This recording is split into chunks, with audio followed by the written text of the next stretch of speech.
Mohon perhatian, tekan tombol subscribe. Terima kasih atas perhatiannya.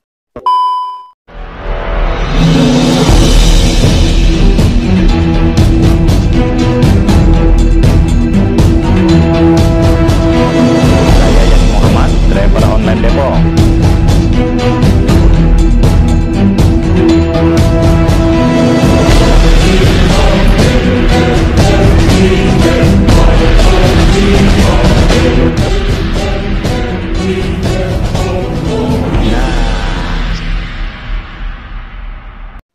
Assalamualaikum warahmatullahi wabarakatuh. Saya Yadi Muhammad, driver online Depok.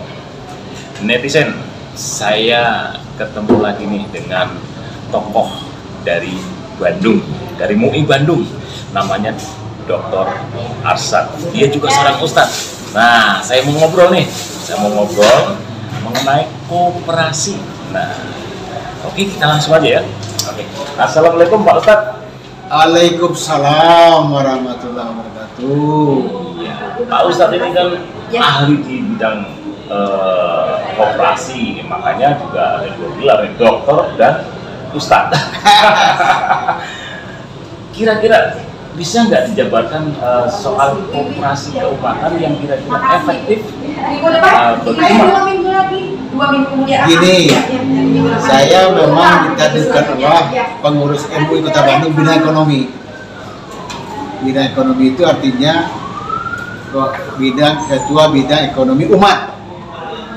Sekarang kalau kita bicara ketua bidang ekonomi umat diamanai oleh Profesor Dr. Kiai Miftah Farid, ketua umum MUI Kota Bandung. Saya kan mikir umat itu di mana? Umat itu yang jelas banget kan ada di pantai, ada di ormas, ada di mana-mana, tapi yang pasti di masjid. Jadi karena di masjid, maka kita mengadakan kegiatan itu udah 15 tahun ini, koperasi syariah berbasis masjid, gitu. Nah, mungkin apakah masih sebatas konsep atau sudah diaplikasikan kira-kira? Sudah 15 tahun yang lalu, konsep apa lagi? Malah Hatta Jasa, Menko Rizkin, zaman PSBY sudah meluncing koperasi syariah berbasis masjid satu kelurahan satu di Kota Bandung, berarti 151 kelurahan, 150 masjid sudah jadi koperasi syariah berbasis masjid. Nah, netizen itu jadi bukan cuma omdo, sendiri kan sudah diaplikasikan. Nah, saya mau nanya lebih lanjut ini. Nah, tadi kan Dr. Arsyad menyatakan bahwa di partai, di masjid, terus kemudian di organisasi lain. Nah, itu saya ingin dengar nih, aplikasinya di mana ke tiga lembaga tadi, atau mungkin bisa dijelaskan? Jadi daripada kita di partai, daripada kita di ormas, daripada mana, kan lebih baik di masjid. Semua orang partai kan juga ke masjid, semua ormas juga ke masjid. Jadi kalau kita bahasanya masjid, koperasi syariah berbasis masjid, tidak ada yang larang, satu, tidak ada yang tidak suka, dua, tidak ada yang tidak mau, tiga, ya sudah. Masjid ini sudah hampir 1 juta katanya semua di Indonesia ini, udah lebih. Jadi 2 tahun terakhir ini saya kemana-mana sudah saya sampaikan koperasi syariah berbasis masjid untuk semua masjid se-Indonesia, 1 juta masjid. Tentu mulai dari mana dulu? Bandung sudah selesai, sekitar Bandung sudah mulai juga. Bahkan beberapa di luar Jawa Barat juga sudah. Nah, ini inspirasinya dari mana? Dari Nabi, karena memang ini kan dimulai dari masjid kan. Nah, boleh dijelaskan?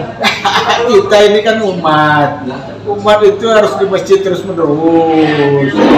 Makanya masjid. Kan kalau kita kayak Bang Odet kemarin wali kota Bandung meninggalnya di masjid kan. Siapa yang tidak pengen meninggal di masjid kan? Itu salah satu mudah-mudahan mendapat tempat yang baik. Amin. Insyaallah.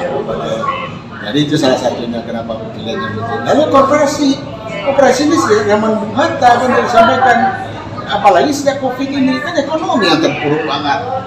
Masalah ekonomi walaupun dulu udah terpuruk juga, sekarang udah tambah terpuruk kan. Jadi kita mengadakan koperasi itu dan koperasi syariah tentu saja, karena ekonomi syariah ini sudah sangat dasar perkembangannya terakhir ini. Yang kayak NKS, yang Jokowi banget jadi keduanya kan. wakil presiden juga menjadi ketua hariannya.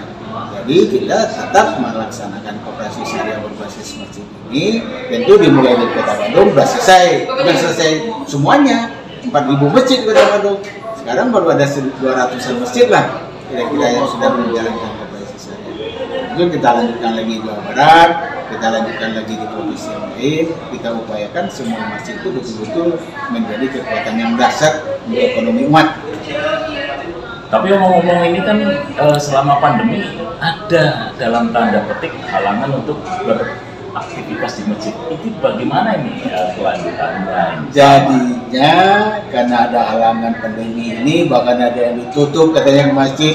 Nah ini itu bagi kita adalah hikmah dari pandemi ini. Apa itu hikmahnya? Karena mungkin ditegur sama Allah. Selama ini kalau kita di masjid tidak bersama, masing-masing ada secara ekonomi. Lalu baris-baris juga pada saat imam melihat ke belakang, rapikan, luruskan. Kadang-kadang ada juga yang masih jarak, persiaran COVID bukan dijarakkan lagi oleh Allah, bahkan ke masjid aja juga ada persoalan. Itu juga salah satu hikmah dari COVID ini, kita tidak boleh lagi berpisah, nggak boleh lagi berjauhan, bahkan secara ekonomi kita harus bersama. Dan bersama secara ekonomi itu koperasi, karena di masjid koperasi syariah, gitu. Nah, kira-kira saya pengen tahu nih dampak positifnya koperasi syariah yang di atau berbasis masjid. Kira-kira dampak positifnya yang apa? jelas dampak positif yang pertama itu selama ini umat itu selalu kalau bicara koperasi, rakyat itu selalu bicara koperasi, wah susah, wah hese, wah nanti tidak akan jadi, wah nanti kalau dipinjamkan nggak bayar, wah itu aja yang negatif aja kerjaannya kan. Tapi insya Allah adanya koperasi syariah berbasis masjid, yang pinjam dia harus bayar. Nah, tidak ada tambahan bunga dan sebagainya karena tidak ada kata-kata bunga lagi. Saya udah hilangkan. Pinjam segitu, kembalikan segitu. Minimal memberi marwah. Ya. Ada rasa tidak enaknya meskipun Ya. tadinya niatnya nggak bayar karena Ya. akibat marwah dari masjid akhirnya bayar. Ya, insya Allah tidak punya niat lagi nggak bayar. Oke. Nah, ini juga sama tujuannya untuk memakmurkan masjid ya seperti yang terjadi saat zaman Kanjeng Nabi ya. Ya, ya. Nah, kira-kira gimana nih? Jadi yang belum ada itu masjid memakmurkan umatnya. Kalau dulu itu umat memakmurkan masjid udah biasa, kemana-mana sedekahnya, malah tiap Jumatan diumumkan dana sekian, masuk sekian, keluar sedikit, lalu masuk lagi. Itu aja pengumuman-pengumumannya. Sekarang dibalik. Jadi masjid memakmurkan umat.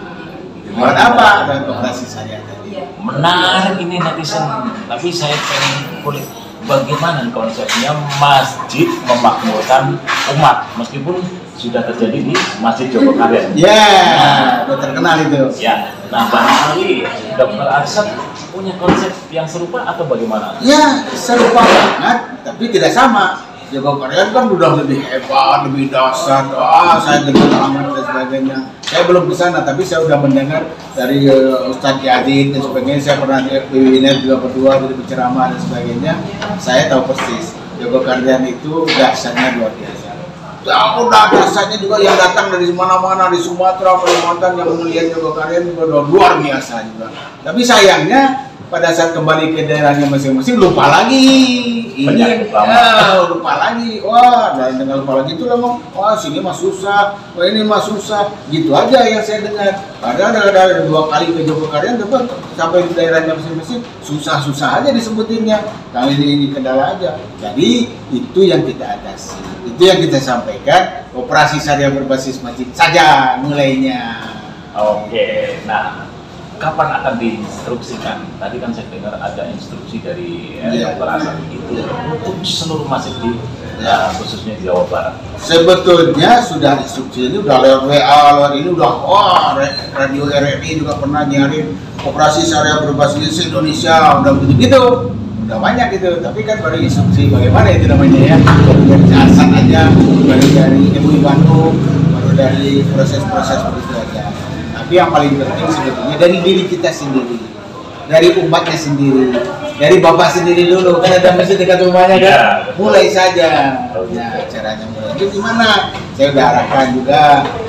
Pada saat salat subuh di masjid, kan kita ini kalau salat subuh di masjid dalam tanda kutip laki-laki kan seperti wajib ya. Wajib. Nah, jadi langsung sudah salat subuh itu berdiri aja cepat-cepat umumkan. Insya Allah koperasi syariah masjid apa dekat rumahnya? Allah Insya Allah koperasi syariah Masjid Al Akhyar kita mulai, kita dirikan, duduk lagi, kan belum zikir. ya. Nah, kan belum zikir, duduk lagi sampai selesai. Nanti udah selesai, insya Allah ada aja di antara pada jamaah yang nanya, gimana ini? Doang nabung aja 500 perak per hari. Kan nabung yang rutin, nabung yang kontinu, walaupun kecil, kan insya Allah di mata Allah ibadahnya lebih besar daripada nabung 10.000 sekali-sekali wae kan gitu kan. Nah itu maksud saya. Jadi nabung, dan itu nabungnya buat bapak sendiri, bukan sedekah. Persoalan sedekah lain lagi. Kalau nabungnya 500 perak, kalau nggak ada uang 500 jadi 1.500 jadi 2.000, 1.500-nya untuk sedekah, itu kan silakan buat bapak aja. Gitu. Oke. Mungkin ada tambahan dari Dr. Asad terkait Iya, ini persoalan ekonomi ini sebelum COVID juga udah dasar. Udah persoalan dasar umat dan Indonesia. Apalagi belakangan ini utang kita sekian ribu triliun dan sebagainya. Utang negara kan berarti utang umat juga semuanya. Jadi saya pikir ini udah takdir Allah, makanya semua umat ini harus nabung di masjidnya masing-masing, lihat koperasi syariah berbasis masjid. Insya Allah namanya utang akan hilang sendiri. Amin. Namanya lain-lain juga akan beres semua nanti. Persoalannya sekarang menyampaikan ini kepada semua umat. Sejuta umat kan tidak mudah juga mengetahui ini kan. Tapi karena bapak sendiri adalah di media yang memang tukang nyiarin kemana-mana, jadi bagi saya ini Allah mentakdirkan ini. Amin. Disiarkan banget. Nanti saya dikirim duluan, nggak usah lama-lama lah. Jadi 2 menit aja videonya kan orang senang baca-baca itu nanti. Betul. Dan semua itu tadi berawal dari diri kita untuk memakmurkan masjid, membangun koperasi berbasis masjid.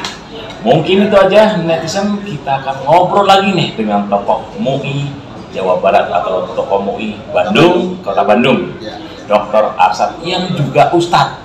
Nah, iyalah pengurus MUI kan ulama juga ya. Ya.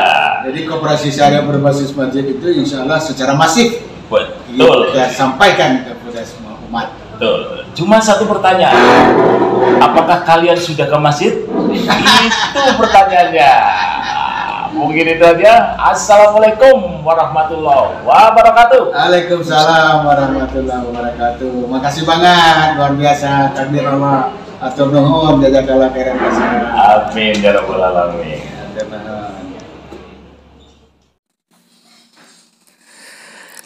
Saudaraku sebangsa dan setanah air, juga saudara seiman, yuk kita belanja ke pedagang keliling, asongan, dan pedagang di pinggir jalan.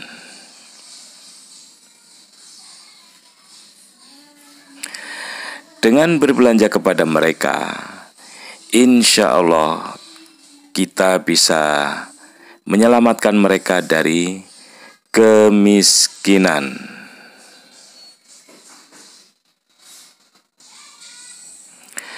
Seperti kita tahu bahwa kemiskinan itu dekat dengan kekufuran.